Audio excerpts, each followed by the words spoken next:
Old city के जहानुमा में मकान की दीवार अचानक टूट गई, 5 अफराद शदीद जख्मी।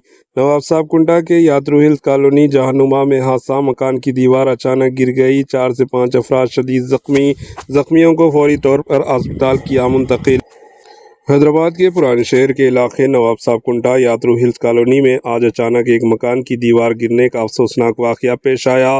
दीवार गिरने के वक्त घर में मौजूद 4 से 5 अफराद मलबे तले दबकर शदीद ज़ख्मी हो गए। मुकामी अफराद ने फौरी तौर पर इमदादी कार्रवाई करते हुए ज़ख्मियों को करीबी अस्पताल मुंतकिल किया। वाक़े की वजूहात जानने के लिए मुताल्लिक़ा हुकाम ने जांच शुरू कर दी। मज़ीद तफ़सीलात का इंतज़ार है। Bureau report, AHN news.